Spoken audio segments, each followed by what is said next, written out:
Marlene Hutchinson, and welcome to Tips for Guitar Playing Success. As many of you know, I've been sharing my guitar playing tips every Thursday for more than 8 years. It's been my way to hopefully help you stay motivated, be inspired, and continue expanding your guitar playing journey. If you're interested in more learning resources like my Thursday Tips blog, my DVDs, books, virtual learning, and more, go to my website, marlenesmusic.com. And for anyone who's listening and feels like you're missing out on all the fun, you can easily join our wonderful world of guitar with my Learn to Play Guitar in a Day program, which you can also find at marlenesmusic.com. Now on to my interview.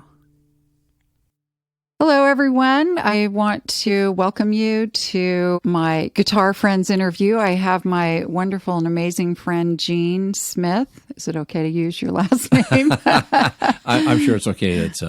There's a lot of Smiths out there. Okay. So my wonderful dear friend, Gene Smith, who actually is a former student. Interesting story with him. He started playing guitar when he was 60 years old. He actually met another student of mine on an airplane and began taking lessons. He was motivated to play because he had two special needs children who really loved music, and he wanted to have that opportunity to play guitar for them. So he learned to play guitar and played for his children, but also found that as he was going along in his guitar journey, he really loved playing for himself too. When Gene began playing guitar, he was working full-time as an executive at a company, and he's now since retired. Congratulations on thanks. Your retirement. It's nice being retired. And I wanted him to be able to share with you some of his insights, particularly practicing and playing guitar. So welcome, Gene. I'm so happy to have you joining the podcast. Hey, thanks, Marlene. Thanks for having me. This will be fun. Yes, it's always fun to get together with you. I have to tell everyone, too, Gene is one of 3 people that I get together with, and we jam together, and we just have such a good time. All right, well, let's get to some of the questions that I have for you. One of the things I thought would be really interesting for the listeners to hear about is practicing. You kind of are the poster child for practicing guitar and what really works. So maybe you could walk us through, like, when you first started to play guitar, what was your practice mindset? Well, it wasn't so much about practicing. It was about getting sound out for the children to hear. And so it first started out when I was coming home from work. I would grab the guitar and sit down and play a little bit for Danielle and then for Connor. They're at that time in 2 different rooms. But it was kind of impractical because at the end of the long day, and I'd be a 10 or 12-hour day, I was pooped. After Sure. driving on the freeway after being on appointments from here to Santa Barbara and then coming home, I was tired. But I knew they needed the sound. So I'd sit there and I'd kind of pluck away, and I wasn't very good, but they just liked hearing the sound of a guitar. I later shifted to playing in the mornings.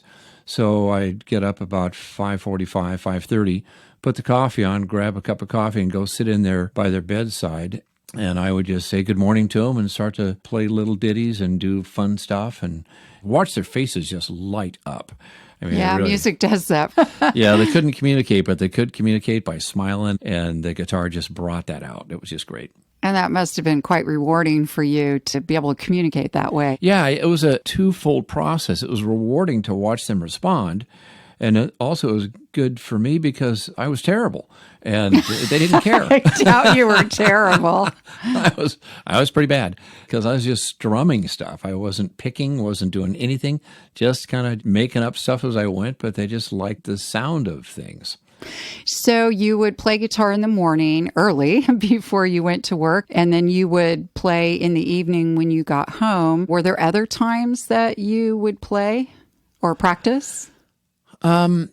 Yeah, it actually, I think guitar to me became addictive. And I would reach a point where I'd go, I need that guitar. And I just get up from what I was doing. I excuse myself from Kathy and go, I'm going to go play for the kids. And I'd grab the guitar and just go sit in the room for, maybe 20 minutes or 15 minutes or whatever. And then I felt good. And then I would go back to doing what I was doing. But it was kind of an urge. I just felt that I needed to play it, and I didn't resist that feeling. I just let it take over, and I'd just go grab the guitar and just go play. I hear you. I feel that. You mentioned to me on more than one occasion that you had a guitar at your office. Tell me a little bit about that. It eventually grew to that. It happened after my first Guitar Fest that I went to, and the very first one I'd only been playing for about a week. I was invited to the first Guitar Fest, and I went, "No, I can't play anything, Yankee Doodle Dandy or nothing." So I politely turned Marlene down and said, "No, I can't go." But there was another Guitar Fest about 6 months later, and by then I'd been playing for a bit and felt a little more confidence.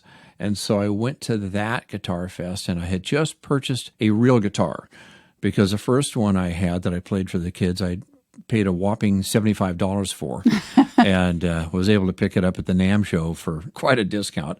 But that became my office guitar once I bought myself a real guitar. I actually went to Guitar Center and played a bunch of guitars and found one I kind of liked and put on layaway, made payments against it, and eventually picked that up and played that guitar at the Guitar Fest. And then what happened is the little JB player I had that was, the $75 special became one I took to the office.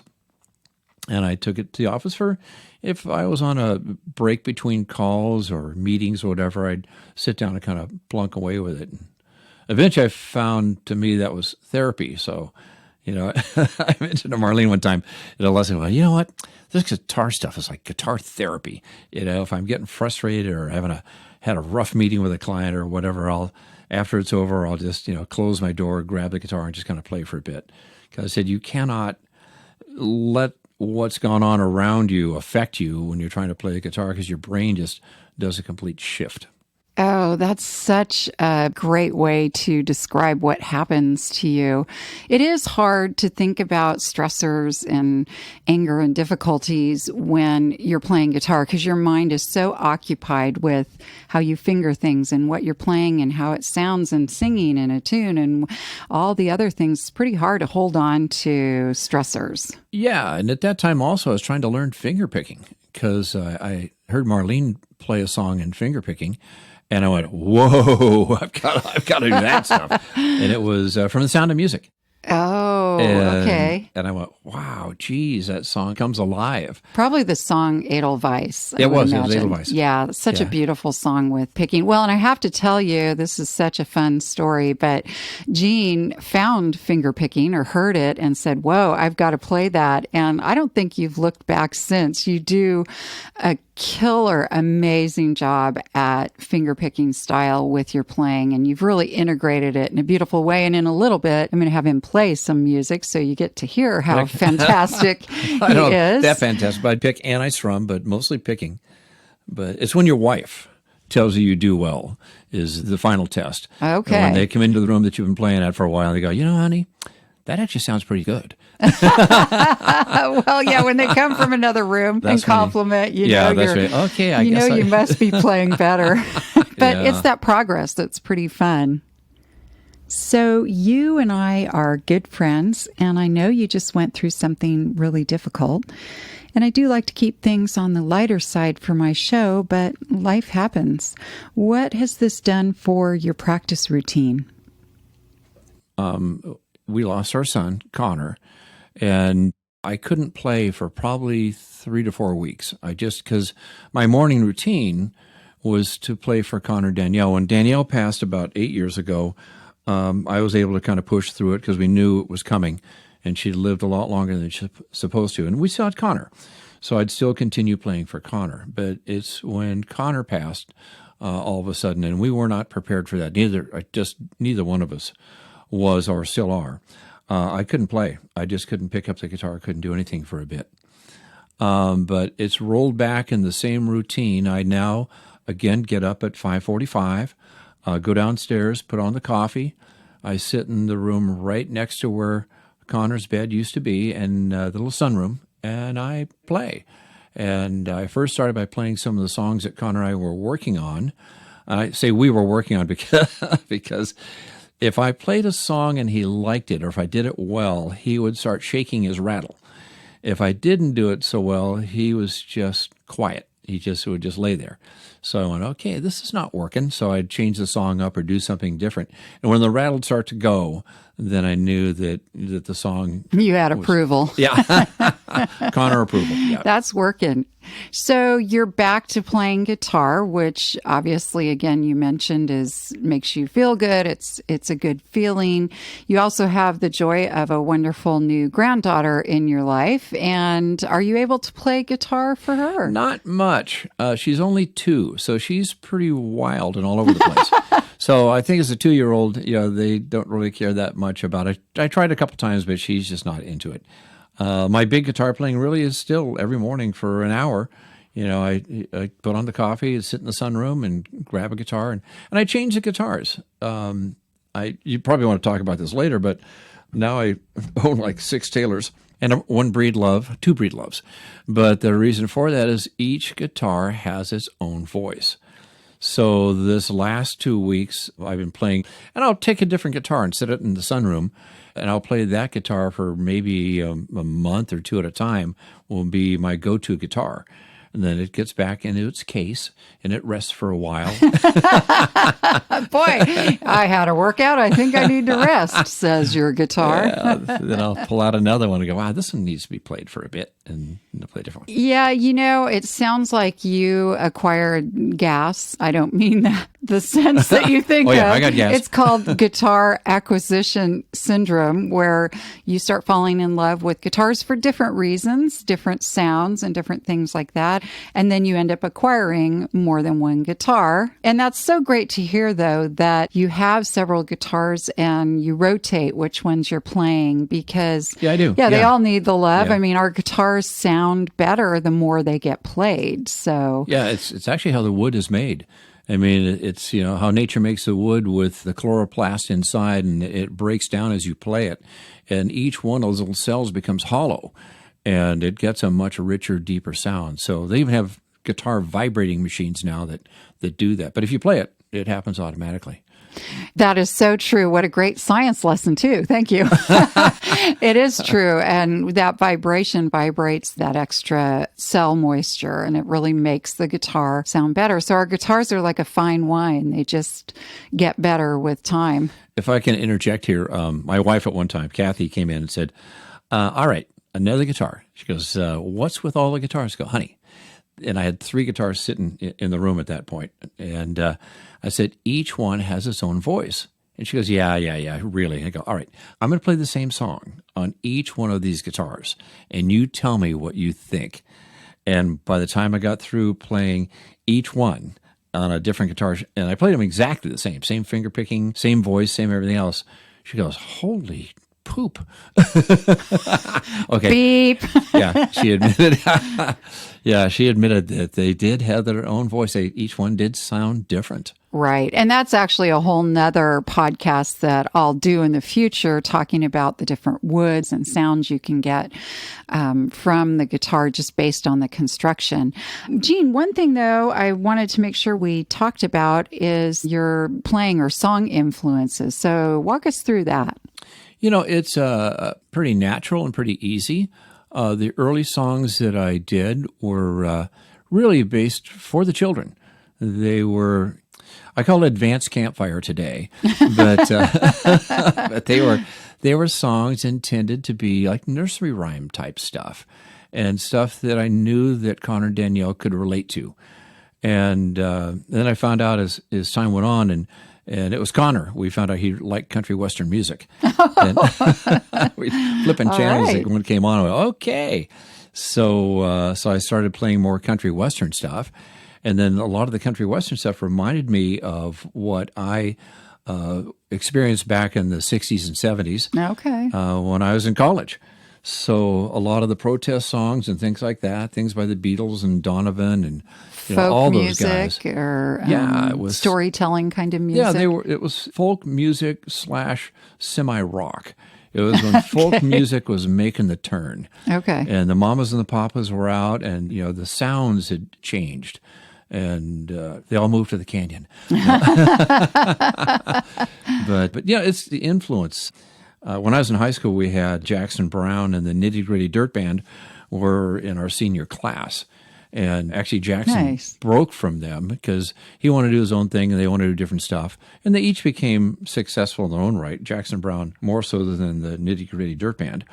But, those were influences as well.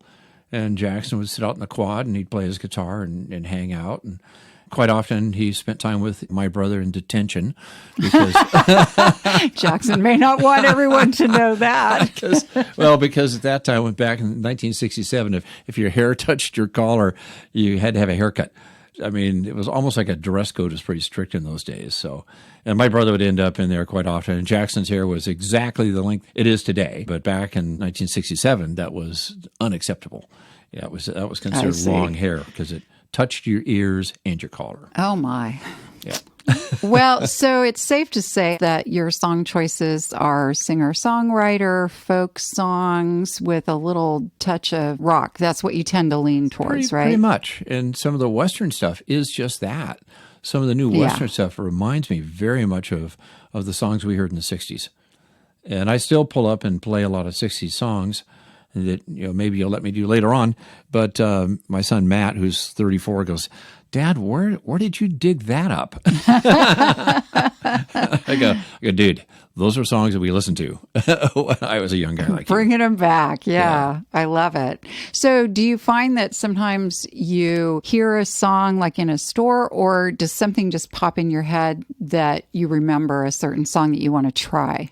Both. Actually, it's kind of a three-phase thing.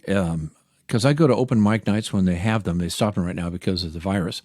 But somebody would play somebody at open mic and go, "Wow, geez, I need to learn that song." Okay. Or you'd be right along in your car or elevator music. They take stuff and distort it. They take a Beatles song and play it, orchestrally. And you go, Right. That's actually a pretty nice song. And I've taken several Beatles songs, and currently I'm playing with a couple of Donovan songs, or I just modify them to sound the way I would like them to sound. And I mean, I'm not the original artist on it, that's for darn sure. But it's just, I play it I think you call it, I Gene-ize them. I call it izing. So I would Marlene Ize and he would Gene Ize, or you would put your name in front of IZE. But basically adding your own personality and flavor to whatever song you're playing. Yeah, and you connect. I mean, you actually start to see. I know when I've got a song down correctly when I start to watch a movie in my head. When I see scenes and I see people running or kids playing or something happening, and it's a movie that's playing in my head while I'm singing and playing. That's when I know I've reached that level where I've started to own that song. Oh, that's such a great way to describe it, that you're seeing it as a movie. Well, in music, with songs, we're generally telling a story. And if you think of it in those terms, and obviously you're thinking of it visually in your head in those terms, that's kind of a unique way to think about it. I like that. Yeah, it helps me emotionally connect with it. Yeah. And even my 34-year-old son has come into the room after I've been playing. He goes, "Geez, Dad," because I like your version better than the original artist version. And no offense to any original artists that might be listening. No, just happened to be my version. Yeah. What's great about that, though, is you've really embraced the confidence of how you play your guitar and all those years of practicing and, starting out not playing so great, but just keeping at it and getting better and getting better. It enhanced your skills and ultimately your ability to take a song and interpret it. Yep. Yeah, and put my own emotional spin to it. I think that's what Matt said the most, my son Matt. He said, "Dad, you put your own emotional spin into that song that pulls much more out of it than just hearing it on the radio." He said, "When you play it, I really feel it." He said, "But when I hear on the radio, it's just a song." So that was nice for him to say that. Wow. Yeah, that's really great coming from your adult child who's totally respecting and vibing your song. That's pretty cool. Yeah, he's a pretty independent thinker, that's for sure. Well, before we wrap up, I want to ask you if you could impart to the listeners maybe your one tip or one piece of advice that you can give them. It can be for someone who's just starting out, someone who's played for a while, someone who's never played before, but just maybe someone who wants to start playing and they're a little bit older. So maybe the one tip you can give someone out there that's listening that would help them with their guitar playing? Yeah, this is a very good point you bring up. It's almost like running. If you've ever been a runner and you get a second breath or a second wind, guitar playing is the same. I call it the 45-minute window. I'll be playing, and at about 45 minutes, all of a sudden, everything just changes. My fingers stop hurting. It's and I tell you, I don't care how long you've been playing, it's still going to hurt at first. But everything seems to gel. It seems to fall into place. And all of a sudden, you've reached another plane. So my suggestion, you've got to play for at least 45 minutes to reach that second wind, so to speak. And when you hit that, it's like, holy moly. You may go on and play for another hour, because once you hit that, it's like, oh, this is great. And then you'll start picking songs that you didn't plan on playing, and it's because things are starting to gel. You'll try stuff that you hadn't tried, and you'll start modifying stuff. And I think that the biggest modification I do in songs is after I've been playing a whole host of things for about 45 minutes to an hour, and all of a sudden I go, you know what? And you kind of hit that level. And then I'll go back and play some songs I played earlier during my session, and I'll just change them up. And I go, hey, Kathy, listen to this. Nice. Yeah. So 45 minutes. 45 minutes, everyone. Did you hear that? That's Gene's tip, and that's an excellent tip, kind of pushing yourself past the, ooh, I'm making bloopers to, wow, I'm warmed up now, and I'm revved and ready to go. I like the analogy of running. It's your second wind. And It is. Yeah, it's kind of like getting a second wind. It's a new kind of euphoria where things start to click.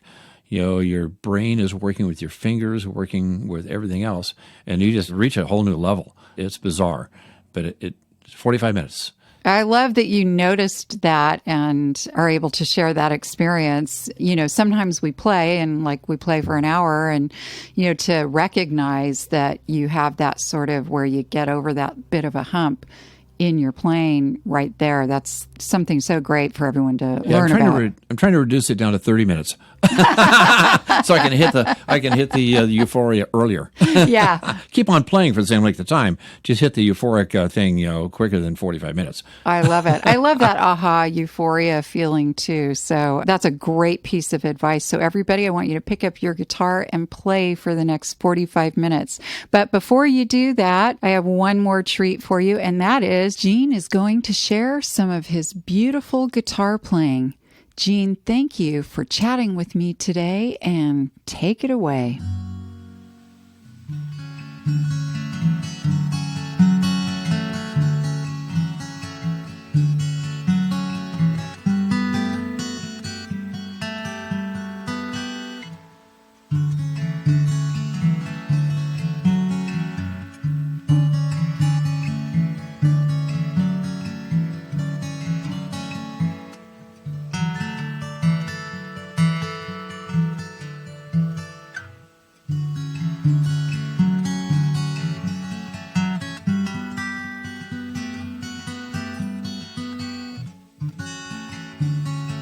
I hope this episode's tip has helped you to continue expanding your guitar skills and knowledge.